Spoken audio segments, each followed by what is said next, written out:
Good morning, everyone. Welcome to I think, what is our 6th virtual town hall panel. This panel is sponsored by the City of Steamboat Springs and Routt County in partnership with the Steamboat Pilot in Today. My name is Lisa Slitchman, and I'm editor of the newspaper, and I will be serving as moderator.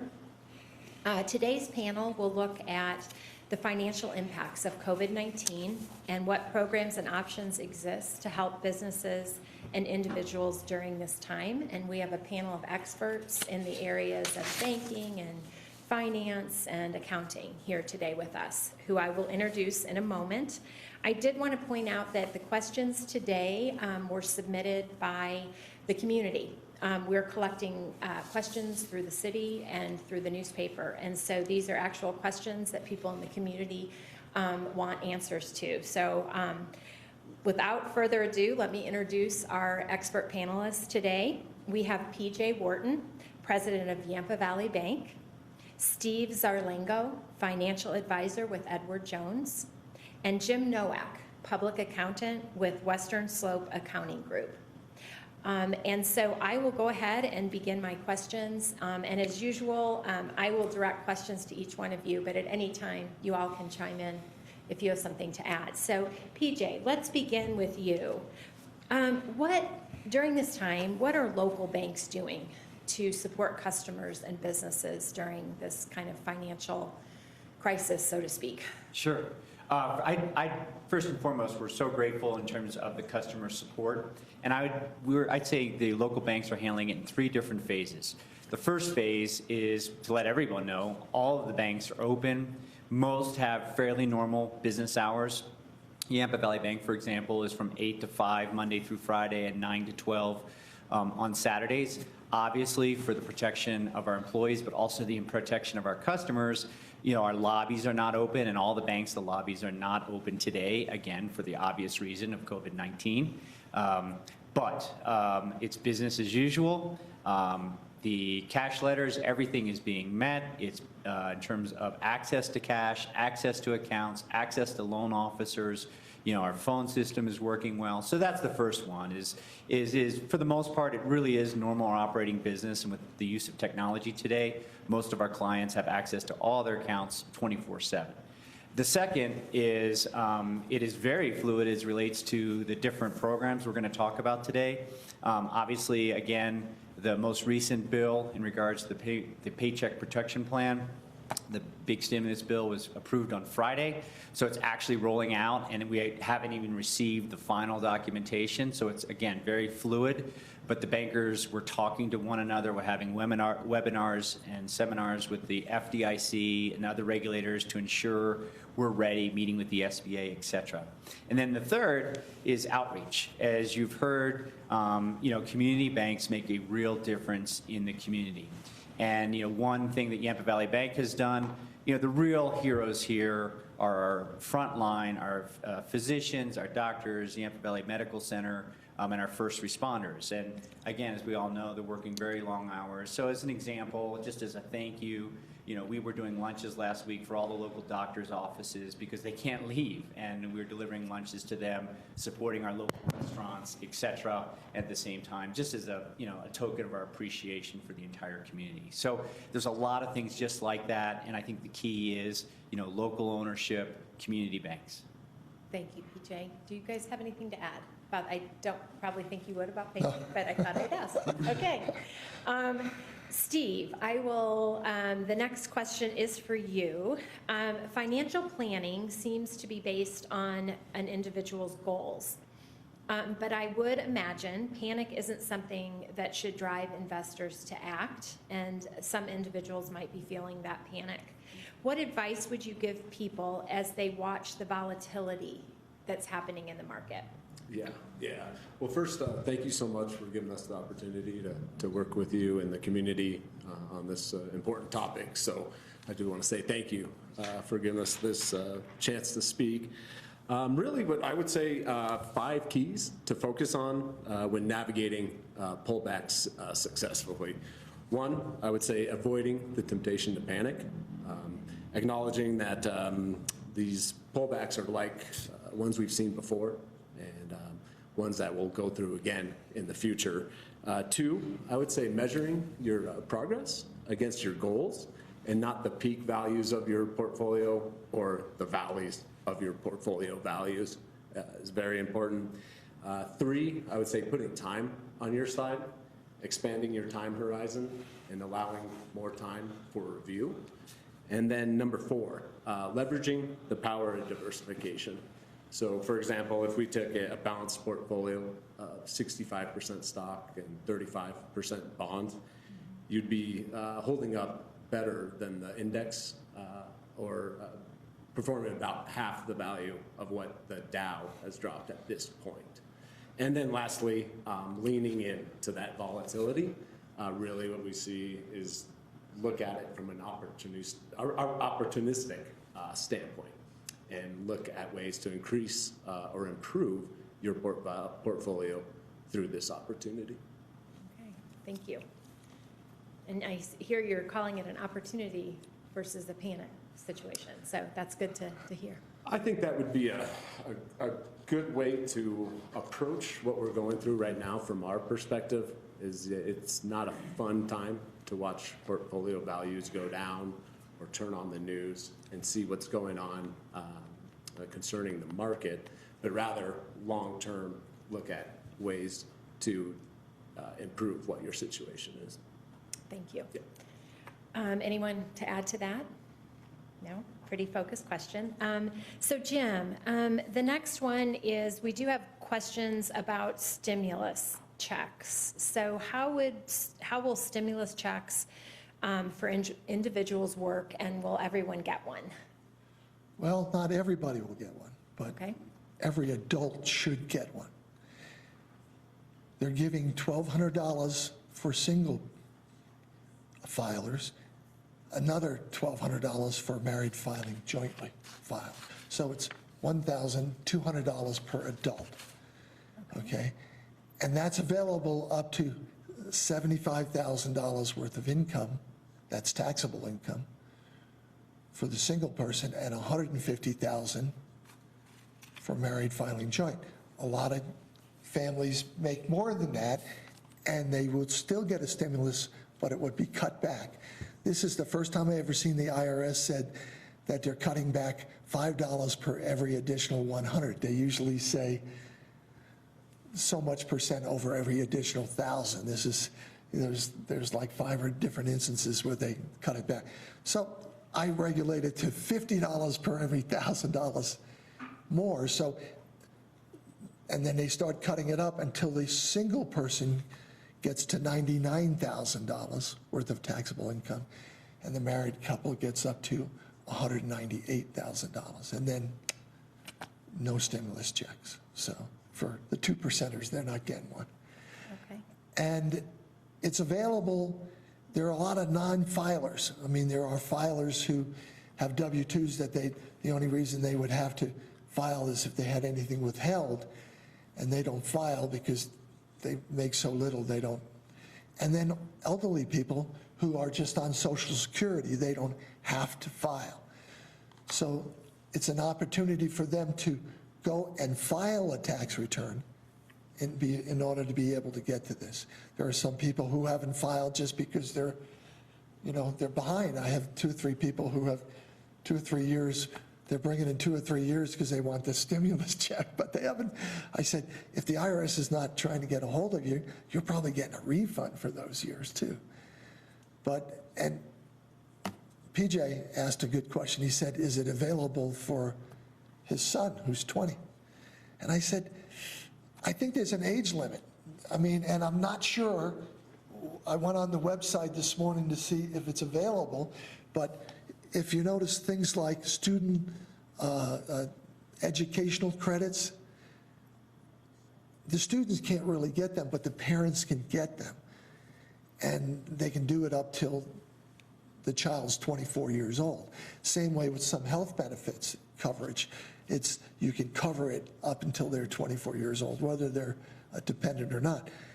And I said, I think there's probably going to be you can't have your 14-year-old son or daughter collect one. And even if they're independent, I can tell you, if you claimed them as an exemption, they probably won't get the stimulus check. If they claimed as an independent and claimed their own exemption, then they might have a chance, but I have not seen the regs. And you go on the IRS and they said there's a thing called the coronavirus tax relief information, and it just said we're not done yet. Right. And it won't be available yet. So they're not saying anything about age. But I would encourage older people who don't have to file, or people with low retired and don't have to file, to get a tax return in there. And they say that it's going to be available for the whole year. It doesn't have to be right now. Right now, they're going to go over to 2019 information. So if you filed your 2019 information, it's going to be based on that. Great. If you haven't, it's going to be based on the 2018. Okay. But I also pointed out that, PJ, that, it's like my son, they just had a new kid last year. So if they based it on 2018, they would only get that extra 500. They also get an extra 500 for each dependent.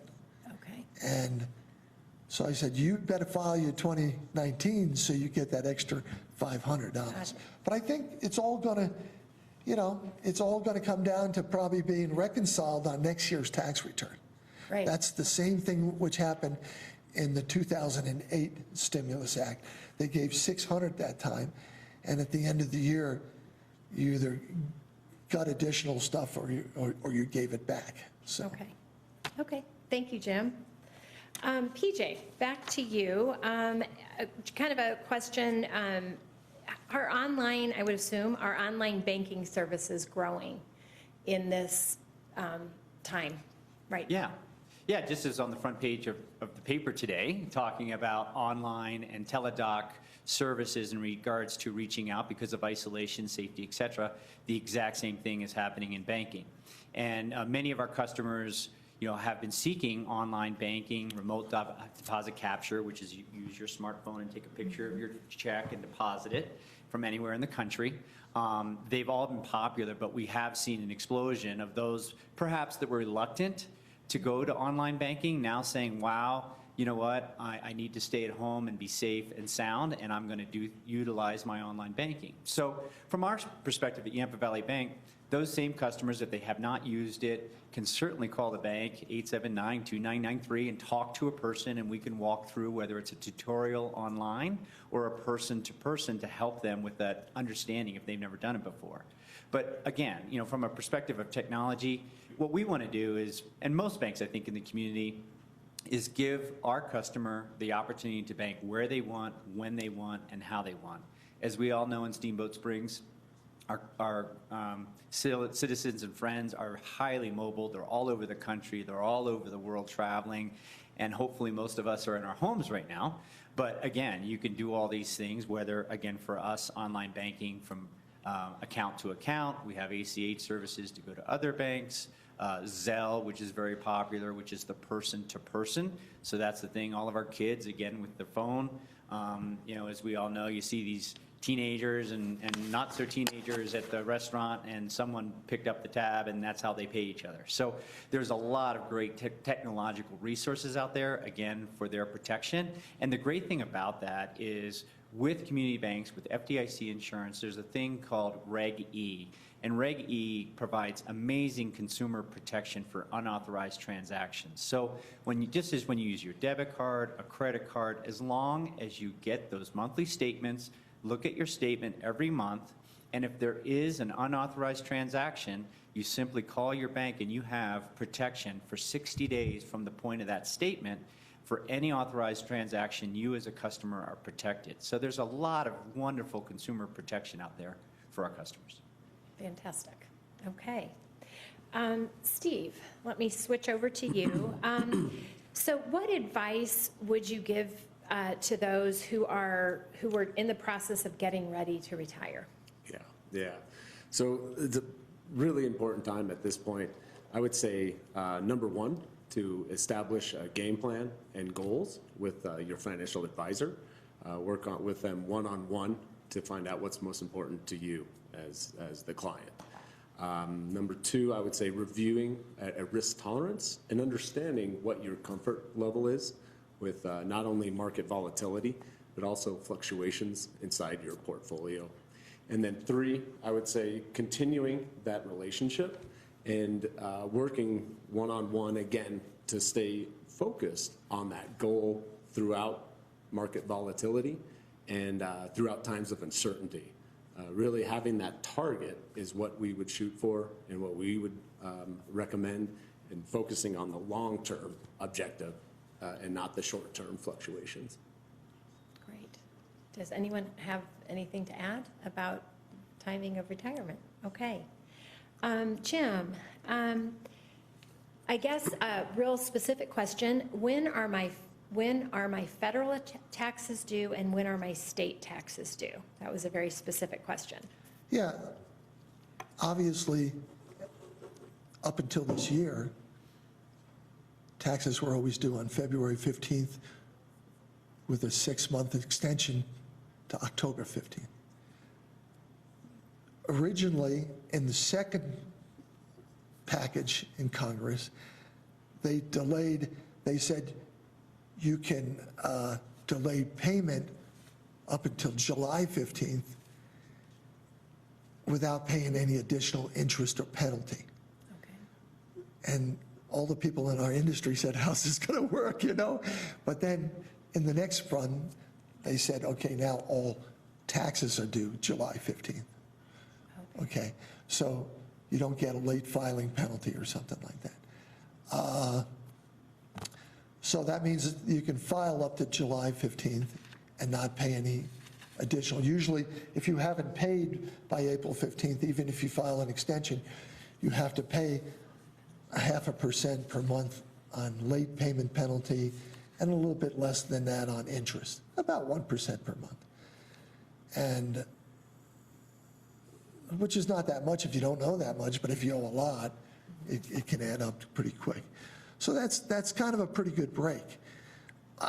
There has been no regulations changes, yes, as far as filing extensions. We're still filing extensions on April 15th. I haven't seen anything about them now. You can file extensions on July 15th to put to October. So I think it's still a good thing that if you haven't filed by April 15th, you ought to file an extension, so. Okay. But Jim, that's a little confusing because they said you don't need to file till July. Well, now they did, the retroactive, but they haven't changed I'm just saying they haven't changed the extension form, okay? And they're already talking about filing I'm not sure whether that's just because the Intuit hasn't changed it yet or what. And you go on the IRS website and they said they're still working on it. So I, as a good cause, would say, you know, you wouldn't want to get to July 15th and not have an extension and need it to October 15th. So those who are always late filers and due in September and October, you better file an extension, okay?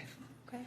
Now, they start talking about when are you going to get your stimulus checks, and they're talking about sending it out in 3 weeks. And I think that's pretty optimistic, you know. Okay. First of all, the ones who are going to get it first are those who have their banking information on the tax returns. So everybody who got a refund and had it deposited in a bank would be able to do it. But the IRS also said that they're going to open up a portal, a web portal, for people to put their banking information on there. For instance, some people, the small amount, they want to get a check because they don't want the IRS to have their banking information. And I said, well, did you know when you deposit that check in your bank, they have your banking information. So they have your banking information. But, you know, a lot of people who owe, they don't have it automatically withdrawn. So anybody who owes is going to have to go back and go to that portal and give them the information if they want it quicker, because the checks are going to take a lot longer. Okay. Yeah. Thank you, Jim. Okay, PJ, back to you. Another interesting question. Do I need to keep large amounts of cash in my possession to protect myself in case there's not enough cash available in the future? And I think that, again, goes to people's kind of going to the extreme of those fears. So if you could answer that, that would be great. Absolutely. So yeah, very personal, this is a personal preference type question. But the thing I would start with is let's look at other disasters where there's been fires, hurricanes, tornadoes. There's actually structurally breakdowns in the system where maybe roads are blocked, buildings are destroyed, things of that nature. That is not what's happening now. As we all know, if you look at I-70, there's no traffic. So the first thing to really focus on is the banking system is alive, well, and very safe. And in fact, our deliveries, nothing has changed. And all about the system when it comes to physical currency, coins, and cash is the delivery system. So for us in the Yampa Valley, in Denver is the Federal Reserve, and that's basically where our cash shipments come, literally, the truck. And they're still coming as many times as we'd like them to come. For us, it's twice a month. You can have them come weekly, et cetera. So the bottom line for a customer, there is no change whatsoever. And in fact, banks, in thinking ahead because of, whatever you think, fear, conspiracy theories, et cetera, we're generally keeping a little bit of extra cash. And all we ask is if a client, for some reason, would like a abnormally large cash withdrawals, just let the bank know, so they can prepare and have it ready for you. But the overwhelming thing that I want to emphasize is nothing's changed. And banks have abundant cash resources. It's not an issue whatsoever, and nothing to worry about. And the other thing I would add, from an FDIC insurance perspective, FDIC regulates, monitors all of the banks in the system. And those of us who are members of the FDIC, the best thing I can offer to all of you as clients is anyone who's had a deposit of $250,000 or less, those people, since the history of the FDIC, have never lost a dollar on a deposit account. So you can really rest assured for your FDIC-insured banks that you really can sleep well at night. Thank you. Good. Steve, what are the short-term and long-term objectives for investors during a situation like this where we see ups and downs? Yeah, great question. What I would advise investors to focus on in the short term, one would be preservation of a portfolio, making the right moves to preserve what your short-term needs are. And then two, really look at protecting your income stream. So for so many short-term investors, that is the priority, whether it be a monthly paycheck to them or sending out bills directly from their accounts. Really focus on those two objectives. Long-term investors, I would say, again, review your risk tolerance. So what your comfort level is, again, with volatility in the market. Number two, it's an excellent time for investors to rebalance portfolios. So as we go through these ups and downs of the market, your stock and bond balances can get out of the original allocation. So make sure you keep an eye on that, and we're not getting overweight in one type of investment versus another. And then lastly, again, look at it from an opportunistic view of where can I add to my portfolio, or where can I fill in gaps where previously I didn't have a balanced portfolio before the downturn. Thank you. You're welcome. Steve, when you see things like Boeing, that was at one point down 90%, or United Airlines, or some of the cruise lines, how do you view when someone says, gosh, I think I want to buy, some United stock or whatever as it relates to, gosh, it's really, really down. What's your advice when people are considering taking advantage of perhaps a down market? Yeah, excellent question. I would say each person, it will be a particular preference per situation. So with us in our industry, not one investment fits all needs. So again, depending on risk tolerance and time horizon, that would be a big factor in determining whether a particular investment would be suitable for a client. Yep. Good question. PJ, good. Jim, what are my options if I owe money but don't have the ability to pay it by the deadline? Well, it's the same option as every year, Okay. basically. It's been extended till, and by the way, Colorado did extend till July 15th also. Not all 50 states have, but most of them are following suit, and I think it's, Okay. probably by April 15th we'll know. So, but Colorado did. It's the same as every year. Okay. This year you have the provision that you don't have to pay without interest or penalty in July 15th, but if you still have filed and still owe, you'll have to ask for a payment plan, and the IRS is usually pretty good at payment plans. Okay. So you got to be firm to know what you can do, because the IRS is good at saying, I'll give you a payment plan, half yesterday, half today, but you got to say, no, I only have $300 a month available or $200 available or whatever like that. Be firm with them, and they always work with you. Colorado's a little bit harder to get a hold of, so I would probably pay them first, but usually less.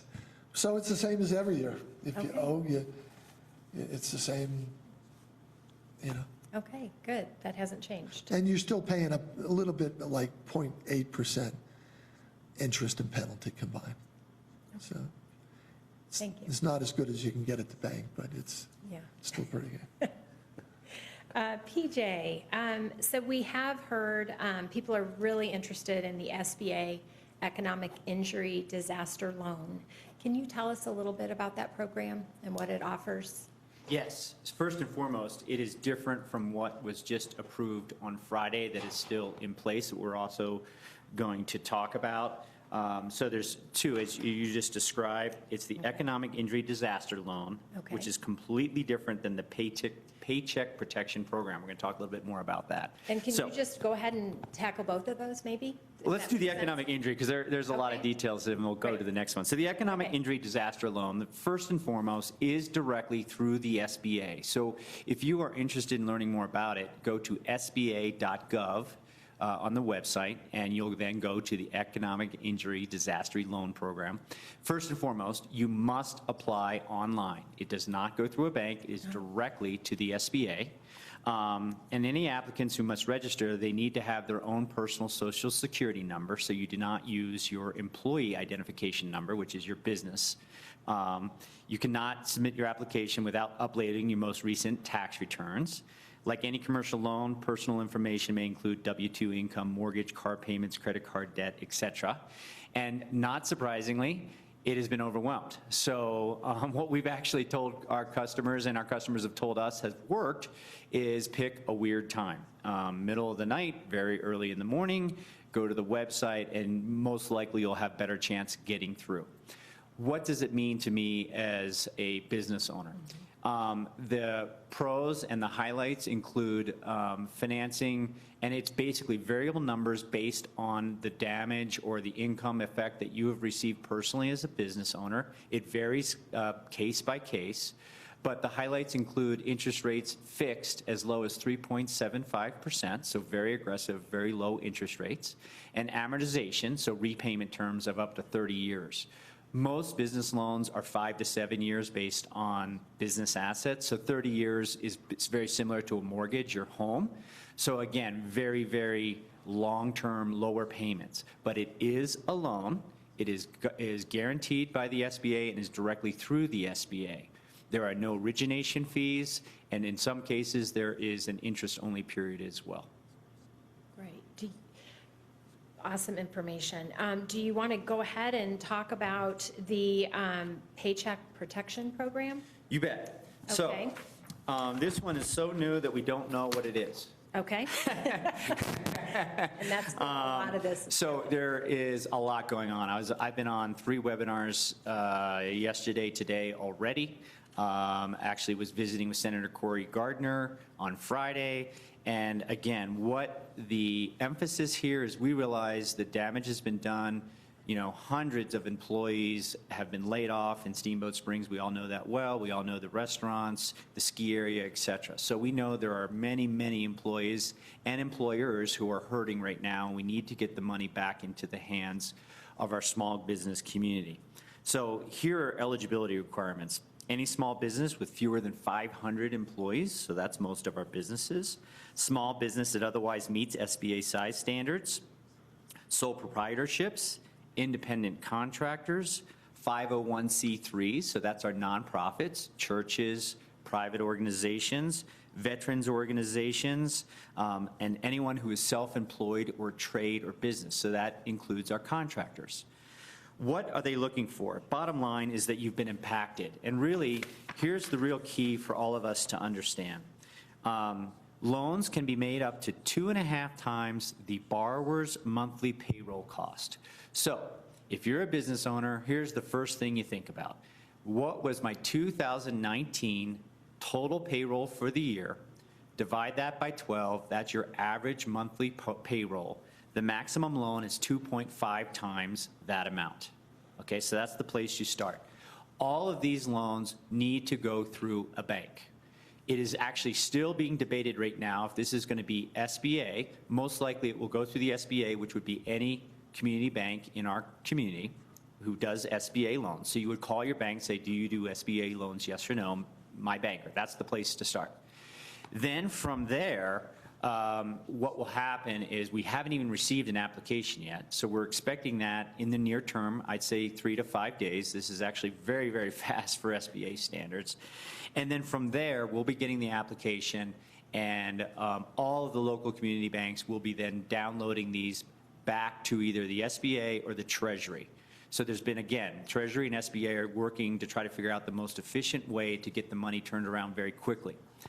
I'm told, I've never seen this before in my 30-year career. I started in 1990. I have never seen a short SBA application. I'm told it's 1 or 2 pages.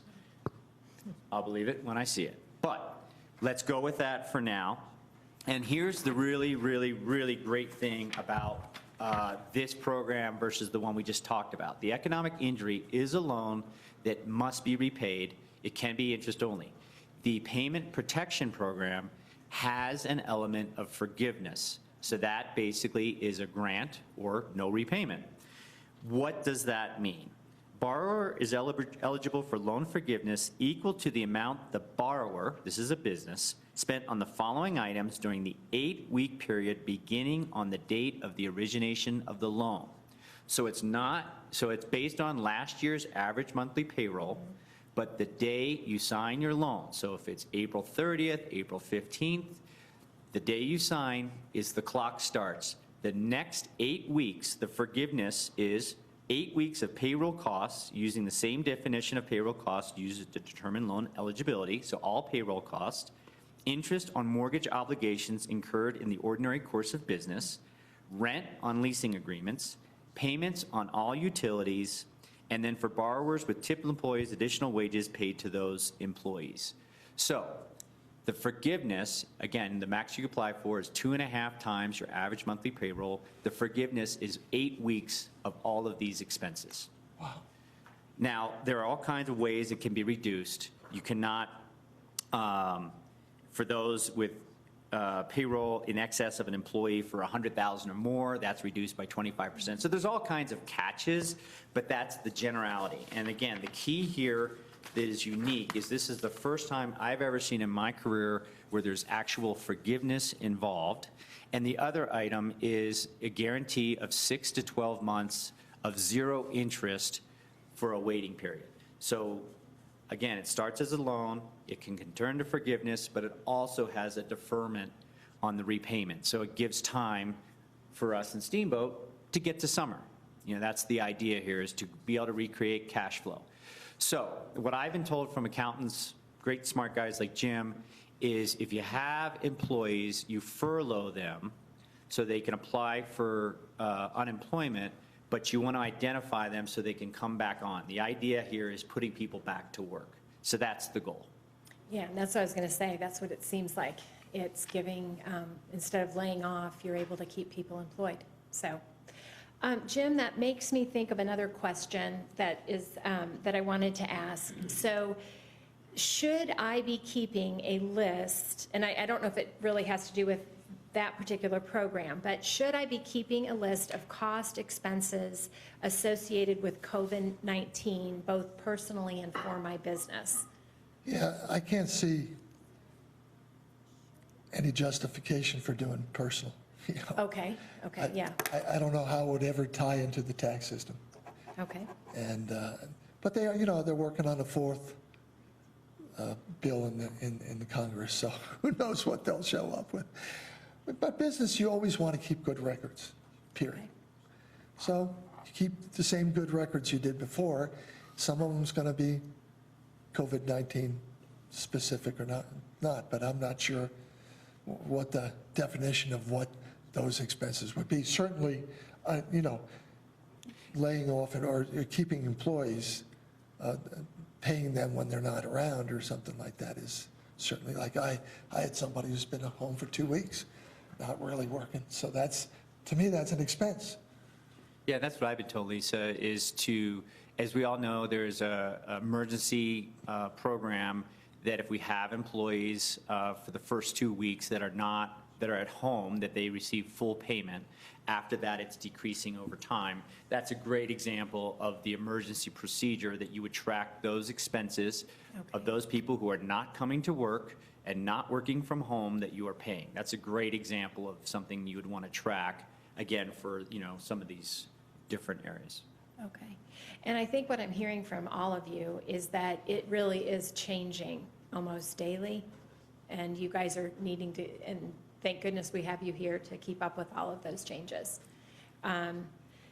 Very good, because let's see, Steve, and this could be what anyone might want to answer this. What is the outlook?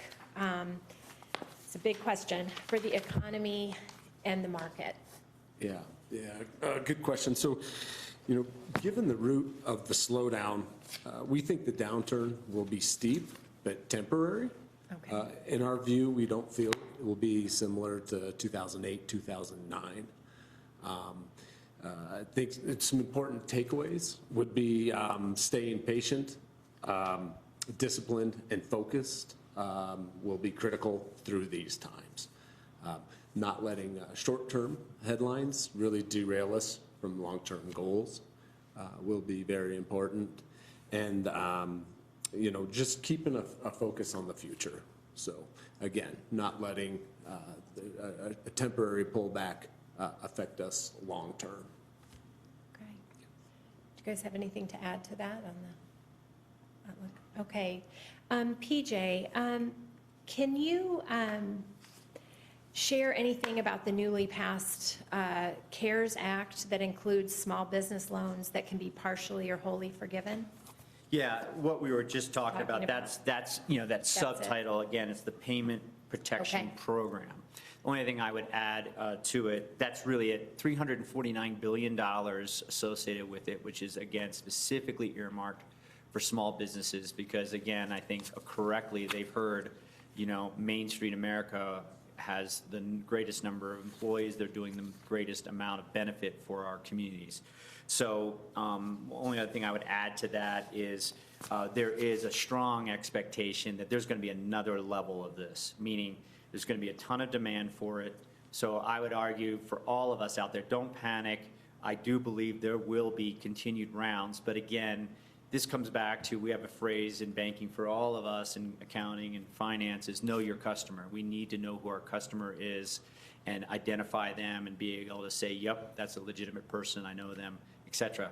I counter with all of us, know your accountant, know your financial advisor, know your banker, reach out to your banker, and that's a great question. If you don't know who your banker is, then think about it. You know, it's just one of those things we've all heard. If your money's going to a bank that goes to a different state, different community, then why? You know, this is a time to take care of ourselves and our community, and we're all in this together. So I'd encourage all of our listeners out there, if they don't know who their banker is, reach out to their bank and try to get in touch with someone. Jim, let's see. For struggling businesses, what are some options during a time like this? Well, I don't know. I just keep your courage up. You know, Okay. be patient. Always look for opportunities, you know, Okay. like Steve says over there. I mean, every downturn shows opportunities. But it's tough, but it's especially tough for the people who are, you know, the ones who are low income and are in the support industry, hotels, restaurants, Right. the ski area. Those are the ones I mostly worry about. So, What about PJ or Steve for businesses that are struggling? What, do you have any advice or, you know, words to offer them?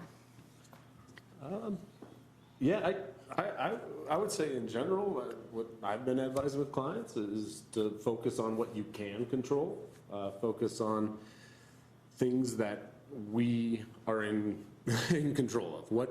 We can control our emotions, we can control our attitude, really focus on that. Now that's not going to make everything perfect and all the negativity go away. But in general, it'll help people, again, refocus on what's important and ideally help them get through this very troubling time. Lisa, from my perspective, you know, I think if we go back to when the ski area announced that they were closing, we were at a point where many of our local restaurants, hotels, retail, ski area, Icon Pass were on their way to a record year, you know, dating back to last year. And all of a sudden, what went from, you know, kind of some elation of, man, we're kicking it and my employees are doing great, they're going to have a great 2 weeks, to, oh my gosh, you know, a kick in the stomach. The only silver lining that I can look at is normally right now, this is, you know, we're kind of limping through the last 2 weeks, and then we're really, really slow April through June. So thank God, and I mean that literally, that it wasn't December, you know, and the beginning of ski season where we would have been really decimated. We're, you know, we're very grateful and we're blessed that way. Obviously, it's still not easy. And again, what we have been encouraged, and I think this is great, coming from the Treasury, the FDIC, et cetera, you know, again, we've had our friends from the medical profession talking to us about, you know, safety and isolation, et cetera. Our regulators are encouraging the banks, and again, going back to customers, call your banker. We're being encouraged to work with our customers and say, hey, you need a deferment.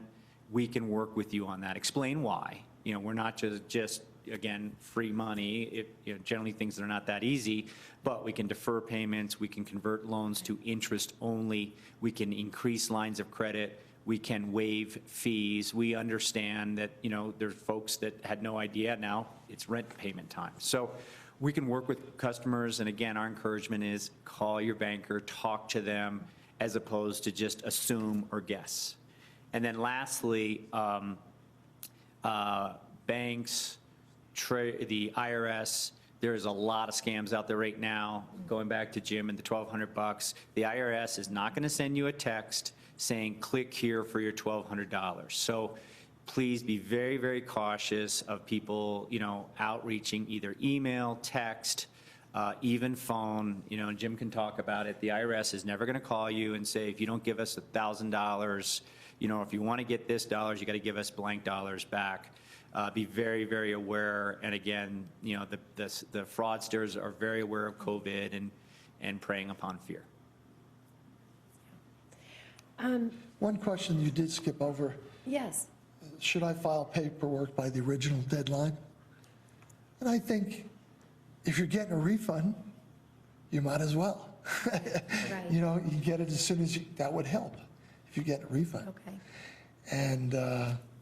And also, it would help you to update your banking information and your exemption information. I think it's a good idea to file when you're ready. I certainly, if you're not prepared, I certainly wouldn't rush it to try to hit the deadline. That's good. And as I was going to get to that, so a second question, do you think there will be options for COVID-19 related deductions in the future? Well, there might be, I don't know what it would be, but they're also already working on a fourth plan in Congress. Okay. So But I that wouldn't be wouldn't, surprised, that would probably be with the 2020 tax return.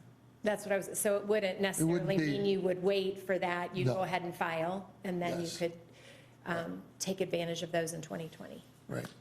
Okay. And again, it is changing. And it might be, like if you kept on an employee when, I don't know what kind of form it's going to be, Yeah. but who knows? Let's see. I guess, PJ, on behalf of kind of banking institutions kind of across the county, what would you like bank customers to know right now? Or people in our community to know right now who are experiencing that kind of, again, that financial fear that, you Right. know. Yeah, first and foremost, your banks are safe and sound. Across the board, as I talked about earlier, this is a disaster, but going into this, our country, our region, Steamboat, Craig, the Yampa Valley, were doing exceptionally well. So I think from our perspective, know that your banks have your back. We are blessed in this community with some great bankers that I consider friends and, good competitors. And I think the key is, again, an evaluation of, do I know my banker? Do I know my bank ownership? Are they from this valley? Do they put this valley first? Are they a community bank, which is, again, community lending? I think that really, this is where the rubber meets the road of being able to act nimbly and, again, having the opportunity to speak with our senators, our congressmen, and act quickly, being able to support our first responders, our medical community, et cetera. So, overall, what we need to do right now is focus on those who are affected medically, and then, behind the scenes, know that we're working feverishly. Our loan officers are just, running and gunning, trying to get ready to be able to put new loans in place for our customers. And many of our customers, I believe, will come through this really, really well. Unfortunately, there's going to be some carnage, as they call it, collateral damage, in the military, where, there may be some folks that were considering exiting. This will speed that up, because as we know here in Steamboat Springs, from now until really June, it's pretty tough sledding if you're in the retail business, restaurant, et cetera. So the last thing would be support our local businesses, and to do that takeout. We're going to be working. We know, as an example, Lift Up has utilized their rent abatement and rent assistance basically for the full year. So Yampa Valley Bank, we're going to team up with our board and our investors, come up with a matching program and utilize our restaurants and say, hey, go support these restaurants. We're going to match your anything you purchase for Lift Up. So that's going to be things like that. We can think creatively and do really great things. Yeah, and I'd like to touch on what you said in terms of, I think what makes our community great is that we do know each other, and we do and work with each other. And in a time like this, it is important that you lean on the ones that you do business with, the ones that you seek advice from, because the community will help each other out. And yeah, it's going to be a tough road, no doubt about it. But lean on those professionals. If you do have questions, reach out and talk to the people who you work with, or the people that can help you get to where your goals might be, or what questions you might have. And I think that's, again, what makes Steamboat great, is that we all see each other, whether it's out to dinner or around town or Rotary meetings. It's a tight-knit community, and this is where I think, again, Steamboat is really going to pick it up for everybody. Great. A last question, you guys kind of answered it, but I think it's important, and I want to give everyone a chance to. So this situation is stressful no matter what. People obviously are fearful of getting a virus, spreading a virus. They're isolated at home. But when you add in the complexities and uncertainties around finance, it brings things kind of to an entirely different level. So what advice would you share with our audience that might kind of bring that kind of intense fear of the unknown. What advice would you guys give people in the community from your expertise and just your experience here living in the Yampa Valley? Does any? Well, I certainly think those who have to stay at home, enjoy your stay at home. Enjoy your time with your kids. Enjoy your time with your wife or your husband. You know, pick up new skills. You know, whether it's gardening or reading more. I don't know. I think it's an opportunity to be able to make the most of it. You know. That's great. Thank you, Jim. And I think, from my perspective, this too shall pass. For those out there who were abruptly, furloughed, laid off, et cetera, believe it or not, there are some pretty exceptional programs out there right now for unemployment, as well as Jim talked about, the $1,200 per person. So, file your taxes if you haven't, and be aware of where you are from that perspective. And as Steve said, we have an amazing community that really wants to help one another. And there's a number, we're talking every day. I have a teleconference this afternoon, a group called Steamboat Strong that's, putting together something to try to reach out to our service folks, waiters, waitresses, wait staff, hospitality, et cetera, who have been laid off, and trying to provide some support for them. So, we really do take care of our own.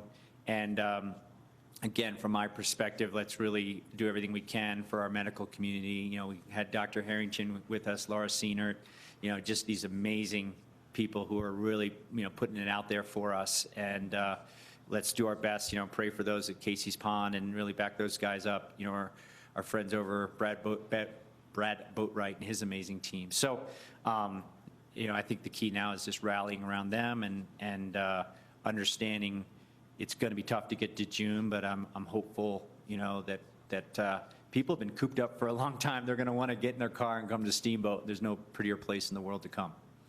Thank you, PJ.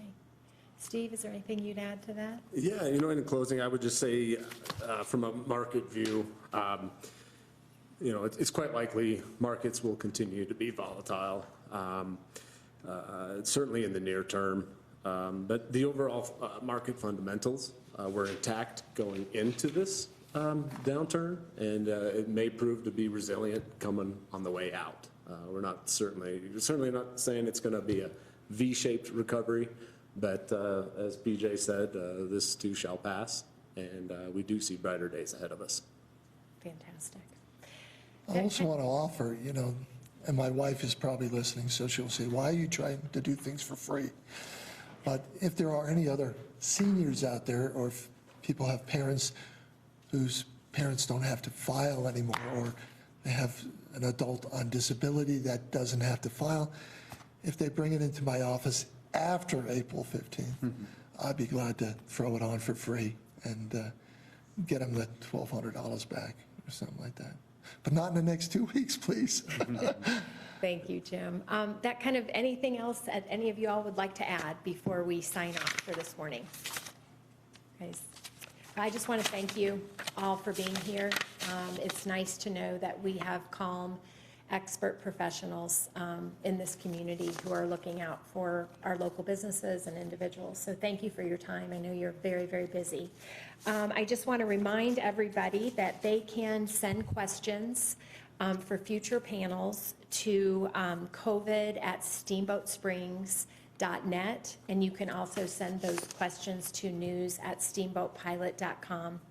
And we all are in this together, and I hope everyone heard that message that this too shall pass, and we will get onto the other side of this, and hopefully we will be stronger for it. So you guys are part of the solution and part of making people understand what they're going through. So thank you for your time this morning. Thanks. Thank you. Thanks. This too shall pass, and we will get onto the other side of this, and hopefully we will be stronger for it. So you guys are part of the solution, part of making people understand what they're going through. So thank you for your time this morning. Thanks. Thank you. Thanks.